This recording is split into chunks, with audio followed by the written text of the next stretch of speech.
Chapter 18. For an instant, I was frozen in indecision. Which one to read first? The choice felt somehow weighty and binding on a cosmic scale. It doesn't matter. It will only take a second either way. Just read them. Dima's text was at the top of my notifications queue, so I read it first. Darling Ina, I arrived safe and unharmed in Moscow. Mama says hi. I'm so glad, I texted back. Say hi to Galina Ivanovna for me. Then, feeling as if I were going mad in some way, I added, hugs and kisses to both of you. I looked up, cold sweat trickling down my sides, to see Mel's ancient jeep trundling along slowly towards me. Just enough time, I estimated, to check the text from Alex. I took a deep breath and opened it. Hi, Rowena. Just wanted to check in with you. I know your semester is about to start. How are things? How is your knee? Are you getting around okay? Please let me know. Things are fine here. Erin is recovering well, and it looks like she will be able to keep her job for now. She asked me to pass on her thanks. Frank says hi too, smiley face. I guess I'll never be rid of him, smiley face, smiley face. Seriously, please let me know how you're doing. I worry about you a lot. Mel's jeep stopped in front of me. I levered myself away from the stadium wall and began the laborious process of climbing into the passenger seat. All vehicles were bad. The jeep, since it was high up, was particularly bad. I should have suggested that Mel take my car. Or I could have driven us myself. I could drive. I'd just driven all the way across the country. That's probably why your knee is so bad now, I thought. It was true, but I still considered it a better deal than the alternative, which had been for me to fly home while Alex drove my car and Fevronia across the country himself. He'd offered. I appreciated the offer, but I couldn't bear the idea of being beholden to him, not when some part of me felt like he'd run off and left me. I knew that was unfair. I couldn't fault Alex for running away when things got hard. He'd seen someone he cared about in trouble and run straight towards her, as he should have. But that meant he'd run straight away from me. That's not a happy face, said Mel, once I'd hauled myself into the front seat and organized the crutches in the back, almost braining her only once in the process. Amusingly, or maybe tragically, Girl Crush was floating out of her speakers, just on the edge of hearing.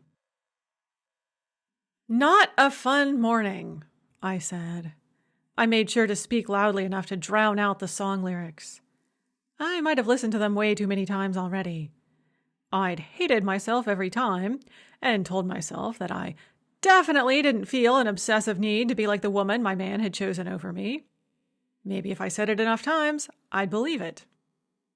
Nope. Mel agreed.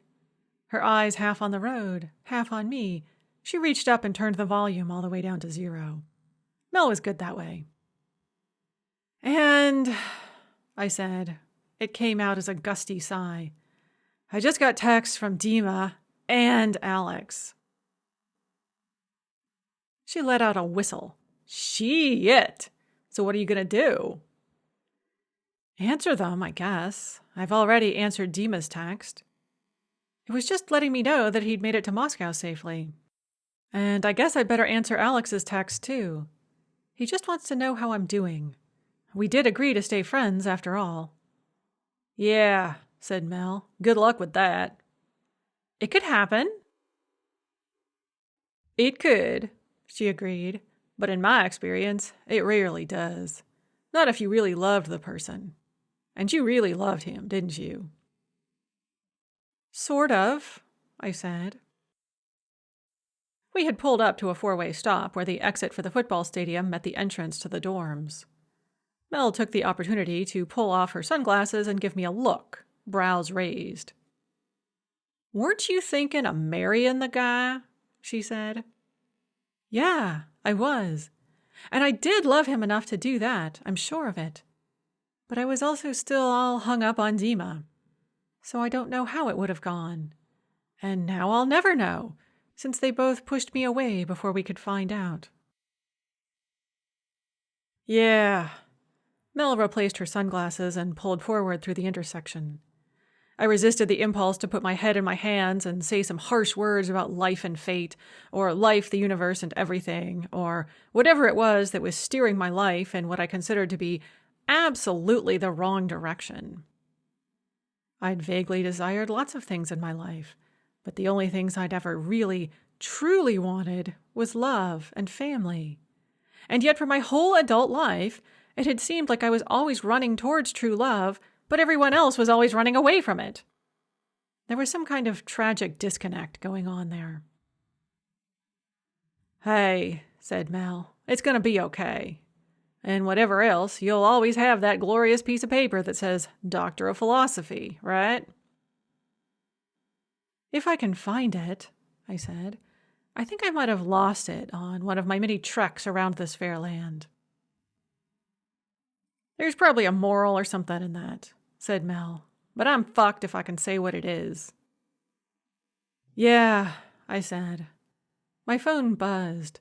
Simultaneous anxious texts came in, one from Madison, one from Eric, demanding to know when we were going to set off to the airport. At least someone needs me, I said. Chapter 19. Madison was waiting for me at the door when I got back. Are you ready to go, Professor H? She asked anxiously. I checked my phone. We've got plenty of time. Yeah, I know. I just really want to get out of here and over to the Big Apple, I suggested. She fidgeted. Is it weird that I'm really looking forward to it? She asked. No, I said. It's exciting. It is, right? Like, I'm actually going off and doing something that was my own idea, on my own. I mean, not like exactly on my own, I guess. Aunt Sybil will be there, but I won't be living with my mom or my dad anymore. And it was my plan, and I did it. Well, I hope I'm going to do it. I'm just worried something will happen to, mess things up at the last minute. I know, I said, and it's great that you're doing this. Come on, grab your stuff and let's set off. Unless you want to get some lunch first. She shook her head. Can't we, have lunch at the airport? I checked the time again. 11 a.m. If we left now, we would get to the airport around 12:30, providing the traffic gods smiled upon us. That was more than 4 hours before Madison's flight. I had hoped to bundle her through security as quickly as possible, and then pray that the presence of TSA agents would keep her on the straight and narrow until she boarded her flight. But of course, there was nothing, other than her own good sense, which was a slender reed to lean upon, stopping her from going back out through security and catching a bus or a taxi and setting off for anywhere other than New York. I didn't think she'd do that. But now that I was thinking about it, I couldn't be 100% certain. Sure, I said. No problem. While Madison gathered her things, I sent Alex a quick text telling him I was glad to hear from him, glad to hear that Erin was doing okay, I was doing great, and I had to take someone to the airport, but I'd be in touch that evening. My fingers moved with surprising fluidity over the phone keyboard, considering that they felt like they belonged to someone else's body. I got a thumbs-up emoji in response. I told myself we were doing an excellent job at the staying friends thing. Then I put the phone away and told myself not to think about it for the rest of the afternoon. 10 minutes later, we were on the road. Since Madison didn't even have a change of clothes with her, packing hadn't taken long. I was surprised she hadn't at least brought a laptop with her, but she explained she had stormed out of her house so quickly she hadn't even thought to bring something as important as a computer. And it's a good thing I had my phone in my pocket, or I'd have probably forgotten it too, she said. I was that mad. I don't think I've ever been that mad. She was quiet for a little while. Do you think it's possible, she asked, for me and my mom to make up? Sure, I said. It might take some work, but people can make up almost anything. Really? What's something really big you've made up with someone over, Professor H?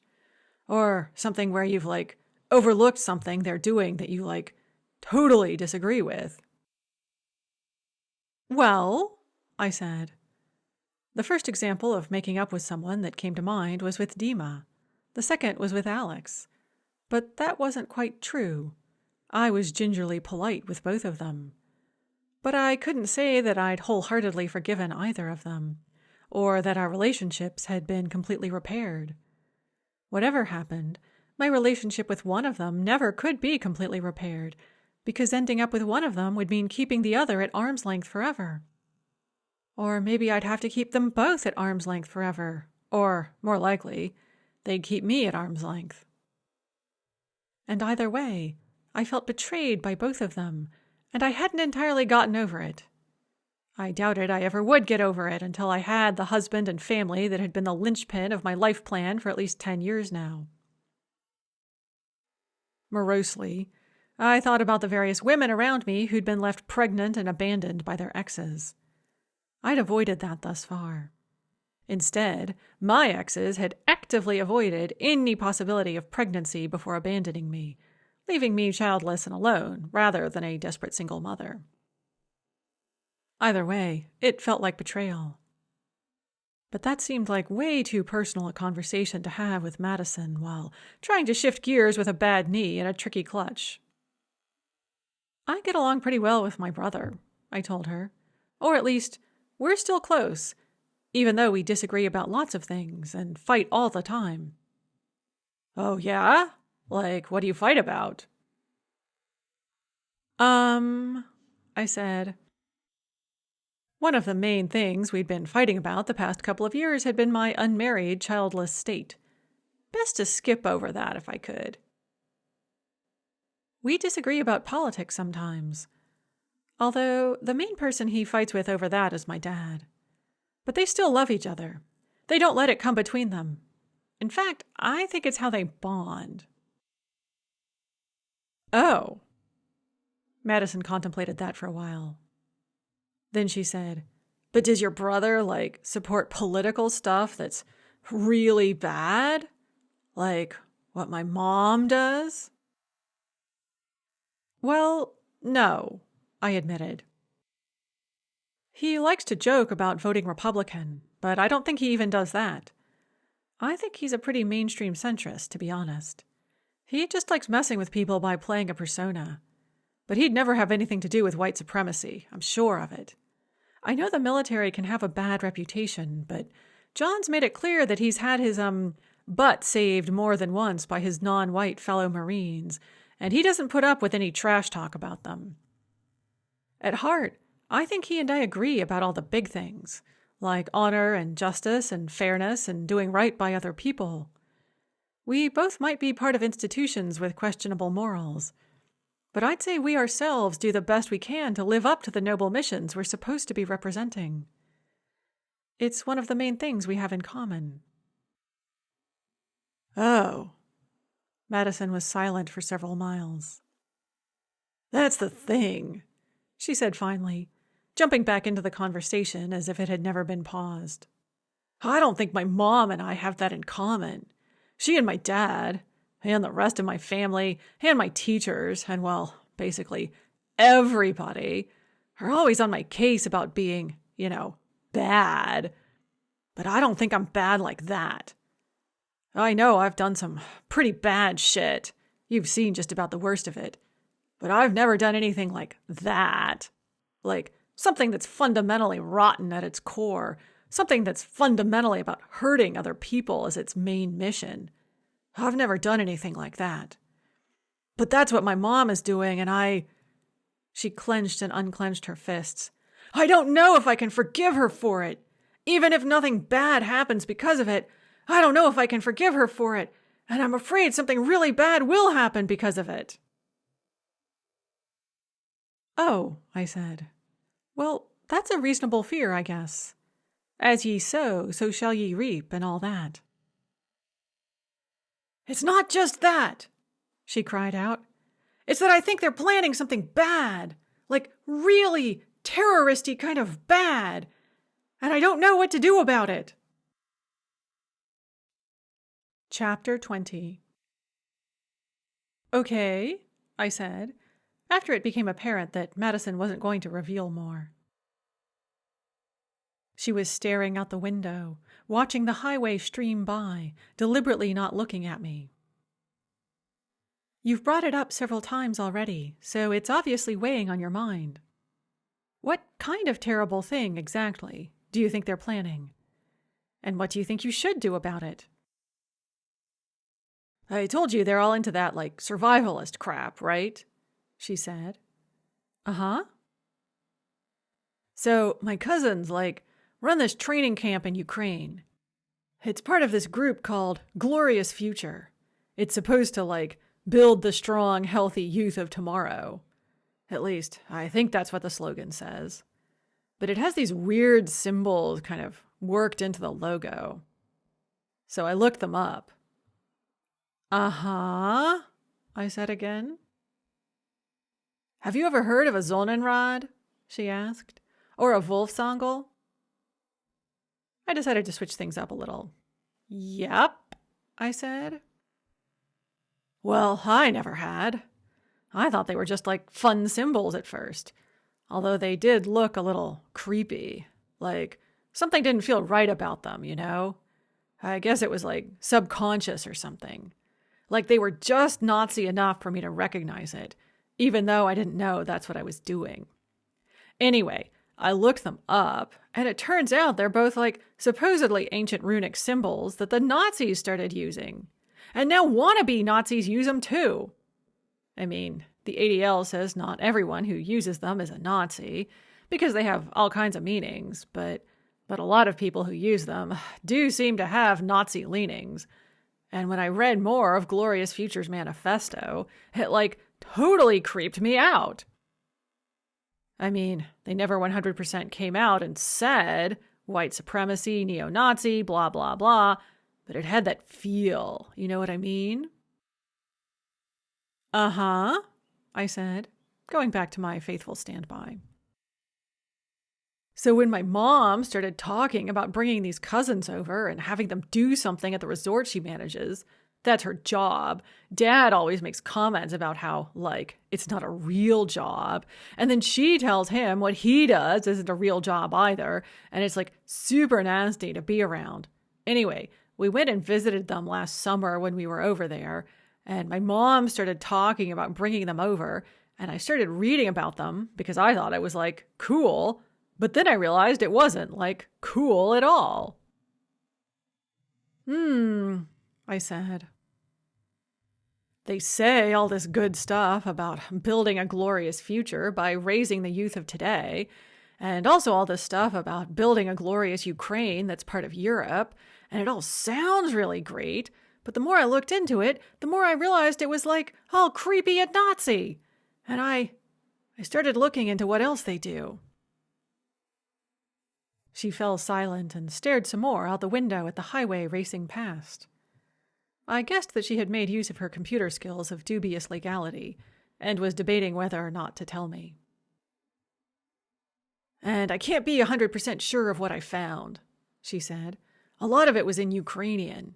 Actually, weirdly, a lot of it was in Russian too, even though it was all about making Ukraine free of Russia and cleansing the land of the Russian taint. At least, that's what Google Translate said. Sounds about right, I said. And Eastern European neo-Nazi ideology is full of paradoxes. Yeah. I mean, my cousins are part Russian and have Russian names and all. Names ending in in and of are Russian, right? And names ending in ko and uk are Ukrainian. That's right, I said. I'm impressed you remember it.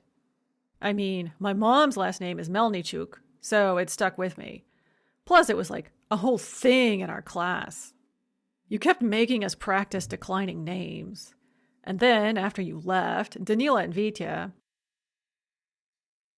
Vitya were two other TLASK students, joined our lit class, and they kept talking about it too.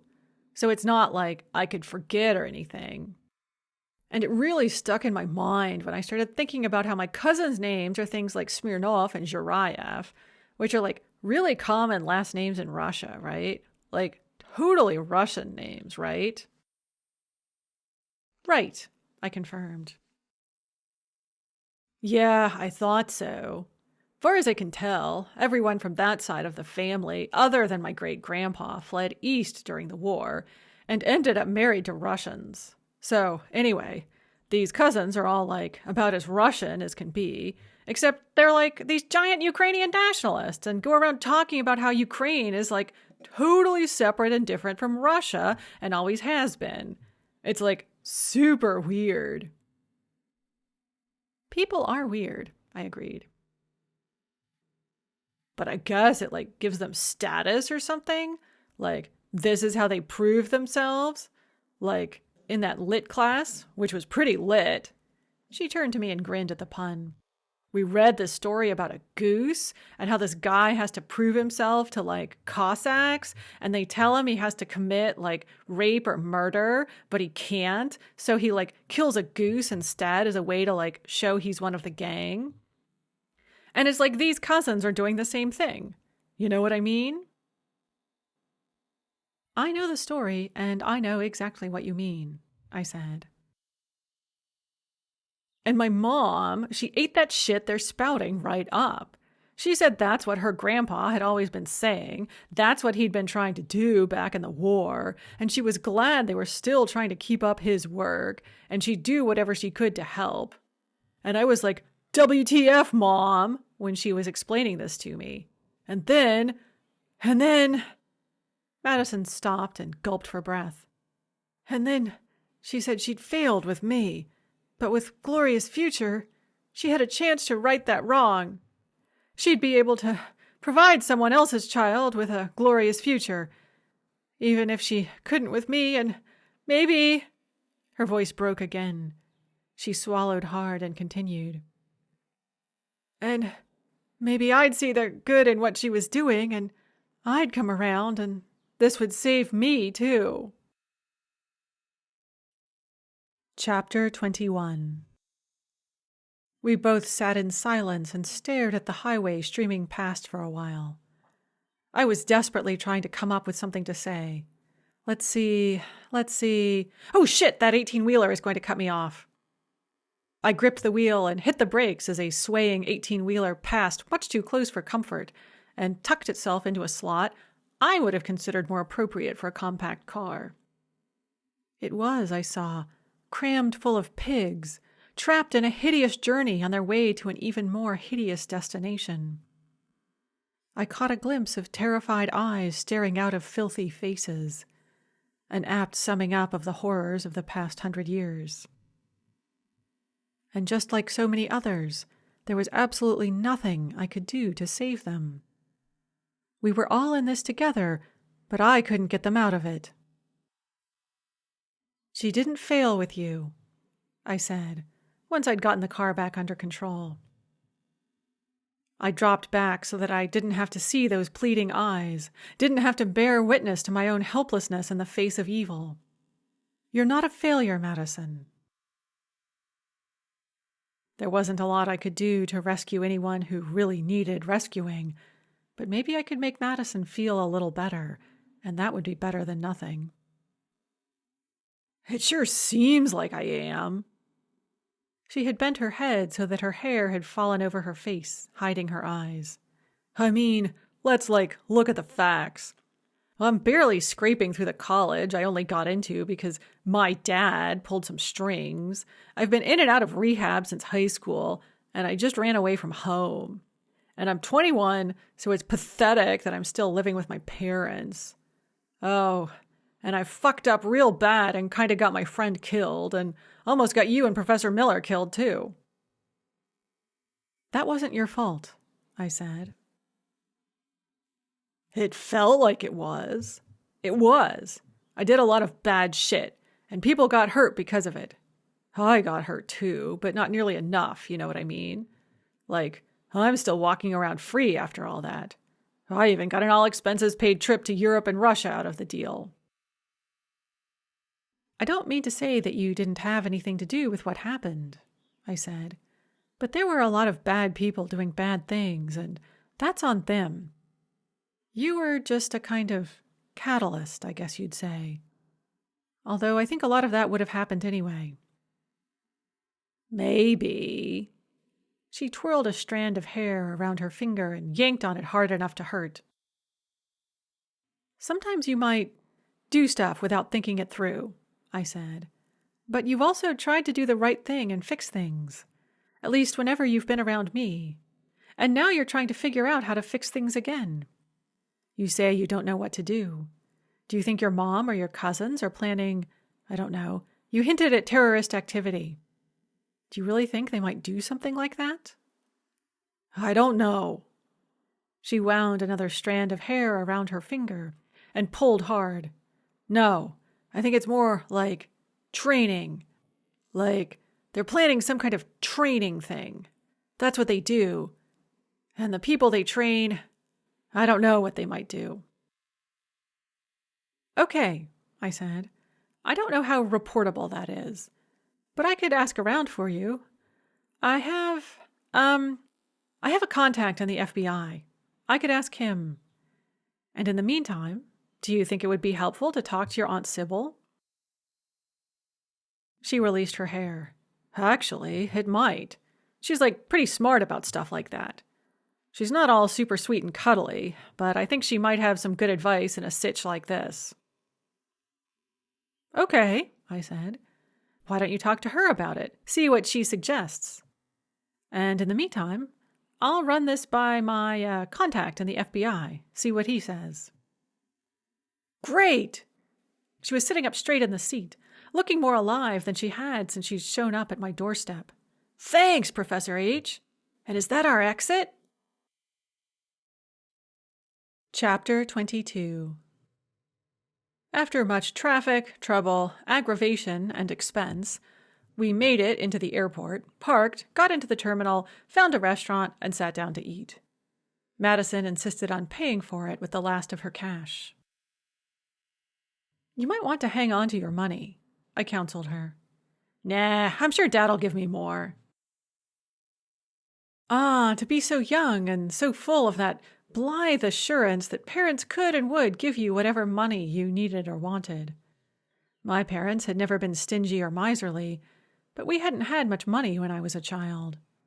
There had been the commune years, which had been awesome in many respects, but had not involved a lot of economic prosperity. Then my parents had left the commune and started grad school, my dad, and med school, my mom, and things had been even tighter, since we'd been trying to survive in a currency-based economy without much currency. Things had been a little better once they'd graduated and started working, but both of them had chosen fields that paid largely in gratitude and goodwill rather than cold, hard cash. So, while I suspected that my own father liked me rather more as a person than Madison's father liked her, he had never given me much money. I guess you give what you can. Maybe Eric gave Madison so much money and material support because he knew he wasn't capable of giving her the things she really needed. And she responded by throwing it in his face and wearing the oldest, nastiest clothes she could find. After a meal of airport food, I walked her over to security. Let me know when you get there, I told her. Geez, she rolled her eyes. Now you're keeping track of me all the time, too. I always say that to people when I see them off on a journey, I told her. She started to roll her eyes again, then stopped. I guess I should just, say thank you or something, right? You actually really helped me out in, a really big way. Not many people would have done that. And they, certainly wouldn't have been so cool about it. So, She scuffed the toe of her shoe on the floor. Thanks. A lot. I owe you big time. I was happy to help, I said. And I actually meant it. Madison could be a pain, but whenever I thought about not helping her, I decided that helping was by far the better option. And it was rewarding in its own way. I hadn't even expected the thanks. Helping people who needed help was its own reward, at least for me. And right now it felt like I was stepping in to help Madison when Madison's own mother couldn't. That was good, right? Or was it all I was good for? Picking up the pieces of other people's children. Madison moved like she was going to hug me, which was a welcome distraction from my thoughts. At the last moment, she thought better of it and hovered, awkwardly, a little too close to me. "Well," she said, "I guess I'd better, go or something before I miss my flight." I looked at the long line snaking towards security. "I guess so," I said. "But seriously, let me know when you get there. And keep in touch, okay? And I'll let you know if I get any good advice on what to do about your mom." "Okay, and, I really will try to pay you back. You keep saving my ass, and I guess I'd like a chance to save your ass someday." She looked up and grinned at me. "A girl can dream, right?" "Absolutely," I said. Privately, I shuddered at the thought of how bad things would have to get for Madison to be the one to save my ass. "Hopefully it will never come to that," I told myself. "Счастливого пути," I said out loud. "Whoa, I actually recognize that. It means, have a good trip, right?" "Right," I said. "Have a good trip. Let me know when you get there." "Will do." She was smiling broadly now. She gave me a thumbs up, slung her ratty backpack over her shoulder, and headed off into the line of people shuffling through security. I watched her until she was through and had disappeared into the depths of the concourse. Chapter 23. By the time I got back to my apartment, it was almost evening. I wasn't particularly hungry, thanks to the heavy airport meal, but I was tired, and my left knee was very, very unhappy. "It's never going to get better if you keep going like this." I squelched the thought as hard as I could, but it wasn't hard enough. I was definitely subjecting it to way more abuse than it could take, and some of that abuse, I suspected, was the PT I was doing. It had felt significantly worse after Saturday's session, and it wasn't getting any better. Don't give up yet. Maybe I needed to give it more of a chance. Maybe I just wasn't trying hard enough. That was a seductive thought, since it suggested that success was achievable through my own individual effort. Seductive thoughts were often dangerous in their power. Another seductive thought was the idea of throwing myself face down on the bed and not moving for at least 12 hours. But I resisted. First of all, Fevronia needed feeding and attention. Second of all, I needed to call Frank. I checked the time. It was only early afternoon in California. He would be at work, probably busy with much more important things. No, wait. This was important, not just to me. This was exactly the kind of thing that the ATF, DHS, FBI, NSA, and all the other letters in the alphabet were there specifically to fight. Well, in theory. In practice, while they were all over Islamist terrorist groups, neo-Nazi or white supremacist organizations seemed to get more of a pass. I spent a moment wondering if Frank would blow this off. Maybe he was a neo-Nazi too. No, Frank was a lot of bad things, but I had the sense that he was a reasonably good FBI agent and not a crazed neo-Nazi. It just wasn't his style. I couldn't see him getting into the whole purity thing they seemed to have going on. And I suspected that, like John, he was smart enough to recognize all the times he'd been helped out by non-Aryans and to realize that he didn't want to antagonize them. I even thought he had some morals in his own way, and they didn't involve being part of a dangerous extremist ideology. Frank was not a nice guy, and he'd done a lot of really not nice things in his past, but he wasn't a terrorist. On the other hand, I didn't really feel like talking to him, even if he was available. I settled for texting him instead. I half expected him not to get back to me at all. Instead, I got a reply 5 minutes later. This sounds serious. Give me a call in half an hour, on my office phone. Meanwhile, try to come up with every detail you know. He included his office number. There was not so much as a hint of inappropriate innuendo. That was scary. Maybe this was even more serious than I thought. Half an hour later, I called him on his office phone, as requested. "Hi, Ro," he said. "Good to hear from you, and thanks for calling me here. I didn't want to take this call out on the street, on a cell phone." "Sure," I said, "although I'm not sure how serious it actually is." "Let's assume it's serious." His voice was all business, more so than I'd ever heard it before, even when we'd been on the hunt for Erin, his then girlfriend, this summer. "Okay," I agreed. "Actually, I think it might be pretty serious too, and I wasn't sure who to take it to." "Taking it to me is good.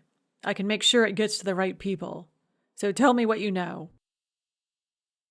I outlined, in as coherent a fashion as I could manage, everything Madison had told me about her mother, her mother's cousins, and glorious future. "And you don't actually know what they're called, the cousins? Or what organization the mother works for?" "No," I admitted, "but I could probably find out for you." "We'll take it from here." He cut me off before I could finish. I got the distinct impression he didn't want me messing around with this. Fair enough. I didn't want me messing around with this either. This seemed like a business for the professionals if there ever was one. "Great," I said. "Thanks a lot. I really appreciate it." "This is what we do." His tone was still brusque. Then he said, "And of course, I'm always ready to do anything to help you, Ro." Damn! Seemed like I wasn't going to escape without a little obligatory flirtation and sexual innuendo after all. Worst of all, I could feel myself actually cheering up a little at it. No! I must be even more depressed and desperate than I thought. Frank had grown on me a little during our time together this summer, it was true, in the sense that I went from despising him to developing a grudging respect for him, but that didn't mean that starting any kind of a romance with him was a good idea. Aside from the fact that he was a whole continent away, even the most cursory examination of our behaviors and values would suggest that we were completely incompatible. He was brash, bossy, rude, arrogant. The list could go on. And he generally treated women with a total lack of respect. I was a partial exception, but that was little comfort.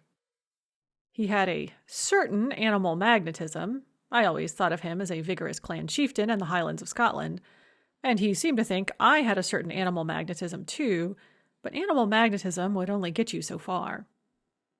Namely, into bed. It wouldn't solve your problems out of bed, and soon those problems would come creeping into the bedroom, and you'd have nothing. So all in all, I needed to steer clear of Frank. I said. "Thanks. Like I said, I really appreciate it. Let me know if you need anything more from me." "I'm sure there's lots I need from you, Ro. But as far as this case is concerned, we'll take it from here." "Great," I said. "Well, I'll, let you go. I'm sure you have lots to do." I hung up before he could say otherwise. Chapter 24. The next day dawned bright and hot. Only the slightly shorter day length indicated that the school year was officially starting. I had gotten texts from Madison the day before letting me know she was boarding, and then again when she had landed at LaGuardia, and when she had made it home to her aunt's apartment. I got a lengthy and fulsome text from Eric telling me the same thing, and thanking me for all my help with Madison, and promising to help me with whatever I needed, however he could. I got the sense that he wanted to have a long heart-to-heart, probably over the phone, about it all. That seemed like a dangerous idea, so I sidestepped it as neatly as I could. The evening had ended with a long text from Alex.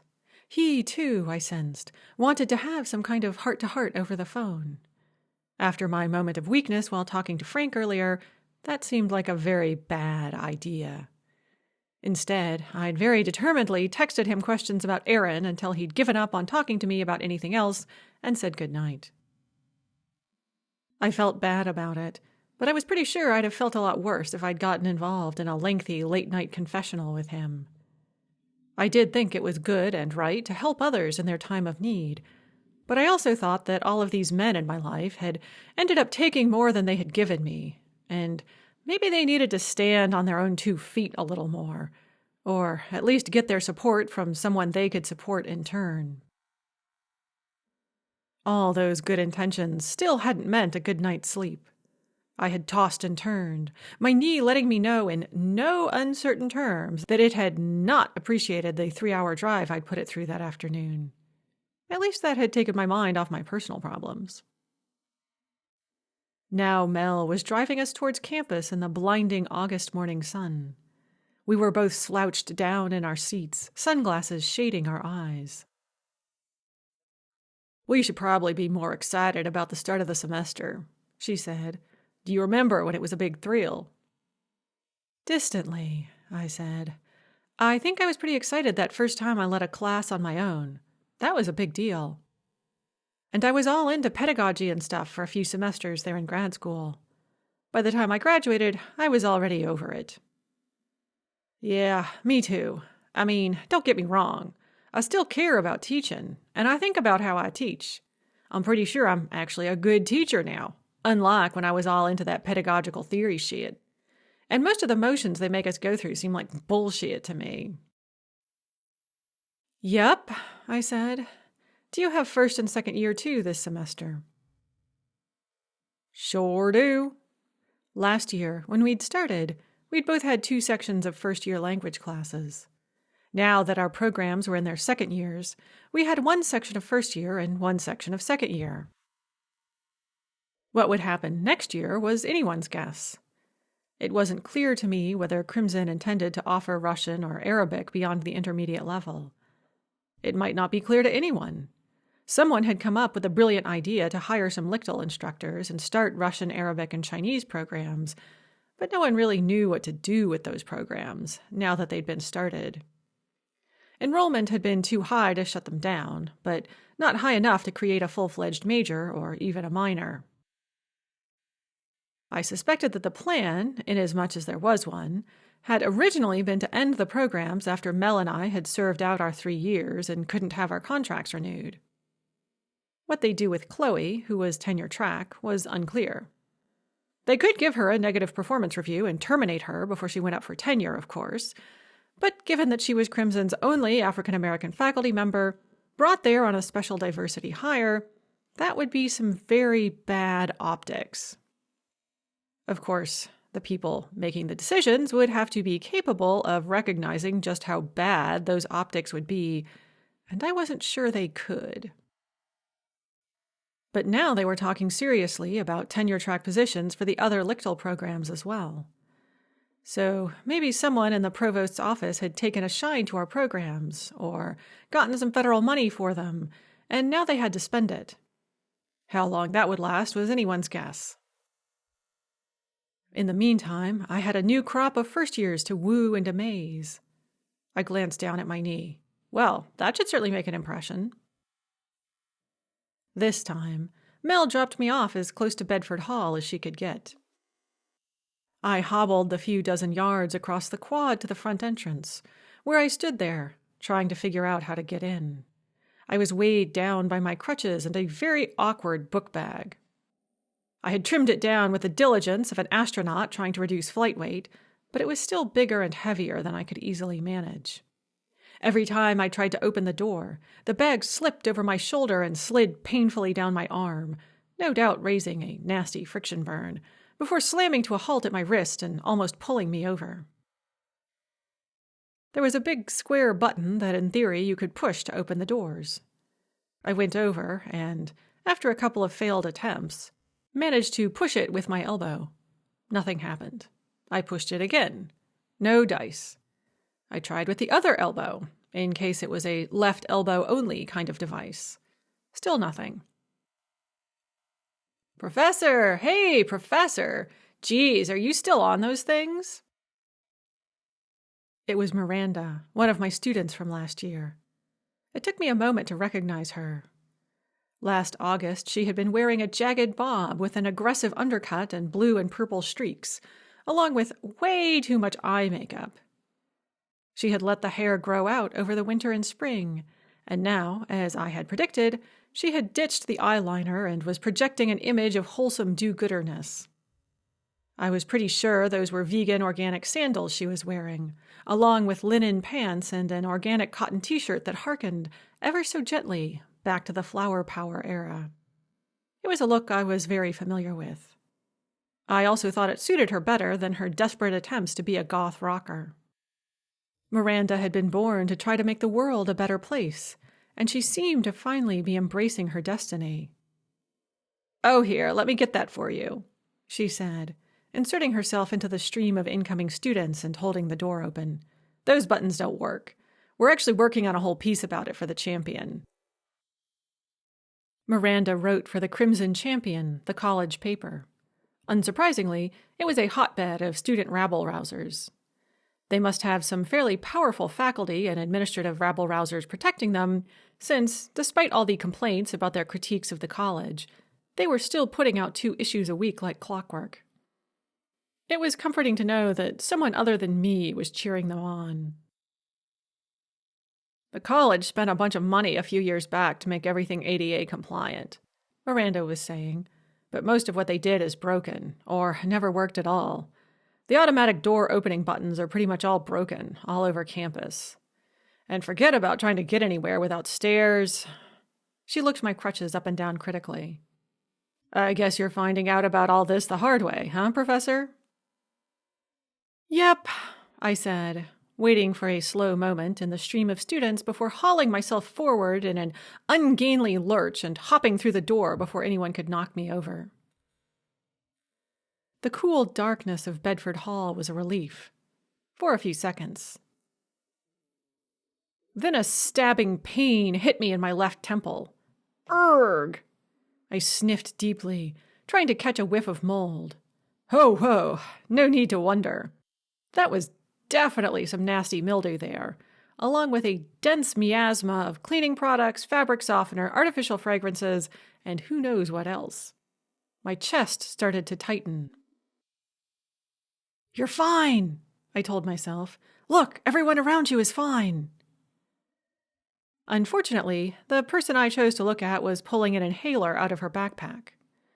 I hustled past her as quickly as I could, telling myself it was all just anxiety and a general beginning-of-semester malaise. "I guess we're back in our old classroom again, huh, Prof?" said Miranda. "Hey, you want me to carry your book bag for you?" "Sure." A few months on and off crutches had taught me to have no pride when it came to letting other people fetch and carry stuff for me. I almost knocked us both down during the bag transfer operation, but we managed it without actually collapsing, and then set off again towards the classroom. As we drew closer, Miranda's face got tighter and tighter. It was the same classroom where, last December, we had hidden from a gunman who'd come to shoot her. We had survived, but Miranda was still obviously carrying the emotional trauma, as anyone would. "I wish they'd put us somewhere else," she said softly as we stepped through the door. "Yeah, me too," I said. "You think they'd, I don't know, close off the room entirely or something. But I guess they can't afford it." "Yeah." She set down my bag and shook her shoulders, physically shaking off the memories. "Anyway, this year is going to be awesome, right, Prof? I'm actually super excited about studying Russian again. I felt like I learned a lot last year, but I couldn't really talk, you know?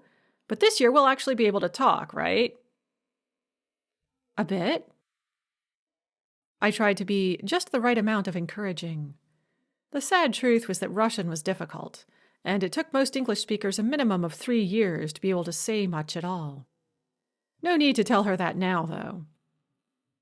"It would be cool to do some study abroad or something, too," she said. "And I'm definitely majoring in journalism, So maybe I could, I don't know, combine the two? There's a lot of stuff you could write about, isn't there? There certainly is, I told her. And maybe I should introduce you to a friend of mine, a Russian journalist. Miranda opened her mouth to say something. But before she could, my phone pinged. I pulled it out of my pocket. Madison. I resisted a groan. Hey, Professor H. So I guess you already talked to someone about what I told you, right? Because I just got a call from a really serious guy. Can I talk to you about it? Right away? Chapter 25.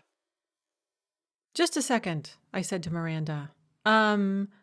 More students were starting to file into the classroom, and the space by the door was rapidly filling up. This classroom, like many of the others here on campus, had a table that was much too large for it. The board and lectern were on the far side of it from the door.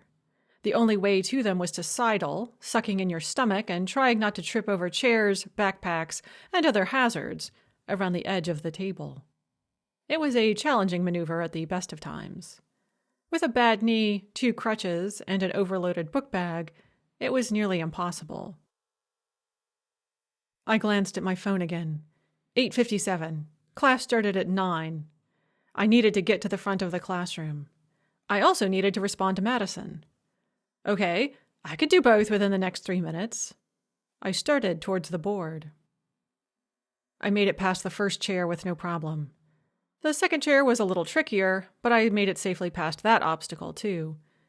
The third chair, though, was pulled slightly out from the table, blocking the 12-inch path completely. Both my hands were taken up by my crutches and bag.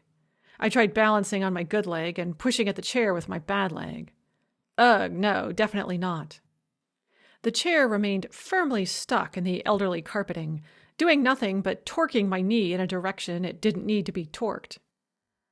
I tried balancing on my bad leg and pushing the chair with my good leg. More torquing of my already fragile injury, with no discernible movement in the chair. My phone buzzed in my pocket, reminding me of Madison's text. The clock on the wall read 8:58. The classroom was now full to overflowing with students. If I couldn't get to the front of the room, not only would I not have access to the board, but there wouldn't be enough chairs for the students. Let me, Professor. Miranda jumped forward and pushed the chair up against the table. I eased past, catching the tip of my right crutch on a chair leg, but I recovered before doing a full faceplant. Victories. You have to take your victories where you can get them. The room was filling up with an excited pre-class buzz. Half the students were looking up at me expectantly, and half were studiously ignoring me, focusing on their conversations and showing that they wouldn't be interrupted until they had said everything they wanted to say. Thank goodness. I could text Madison really quickly without looking too negligent. I'm about to start class, I wrote. Let's talk this afternoon. Then I put away the phone and looked up. The pre-class buzzing was dying down. More and more eager student faces were looking at me. They seemed even more curious than usual. Yes, I said. As you can see, I'm still on crutches. I got a bit better over the summer, but then I had a bit of a setback. Geez, Professor, sorry about that, said Jackson. But that's not what we were wondering about. We wanted to know, is it true that you know this guy? He held up his phone. I squinted at it from across the classroom. The only thing I could make out was the reflection of the overhead light, blinding me. I don't know, I said. What guy? What is it? It's a guest article in The Guardian, he said. A friend of mine knows I study Russian, and he sent it to me because he thought I might find it interesting. It's about, he squinted, Chechnya. You know what that is? Yes, I said. I do. Anyway, the guy that wrote it, there's a rumor going around. Well, from something he says here, it kind of sounds like he knows you. Chapter 26. I said, what's his name? Jackson squinted at the screen. Dmitri Kuznetsov, he said carefully. My first instinct was to tell him that, for God's sake, after a year of Russian, he needed to be able to pronounce one of the most common Russian names in existence. Dmitri Kuznetsov was basically the Russian equivalent of David Smith. I quelled that impulse. Berating students for incompetence was ineffectual at the best of times. Besides, that was not what this conversation was about. I do know him, I said, as calmly as I could, although I don't see how that could possibly come up in any article he wrote. See, it's an article about for-profit prison and security companies, he said. Part of a whole series of them. Uh-huh, I said. I wasn't liking where this was going. And so his article is mainly about some company called... Jackson squinted at his screen again. Kovboyets. Uh-huh, I said, liking this even less. The fine folks from Kovboyets had once kidnapped me and held a gun to my head in order to pressure Dima into giving up his investigations into them. He had agreed to break off the investigation, and then he'd broken up with me. Now it seemed he was back with them, at least. Not so much with me. I still couldn't see what this article had to do with me, though. Surely he wasn't sharing the story of that awful night with the world. He'd said then that he was addicted to chasing a story, but not that much. Surely not that much. And it also talks about security solutions, Jackson continued. It says that maybe there's a connection between them, and he mentions that Security Solutions has given a bunch of money to an American college, which we know is Crimson. And he says something about how he kind of knows someone at that college, and my friend and I, we were, thinking it had to be you.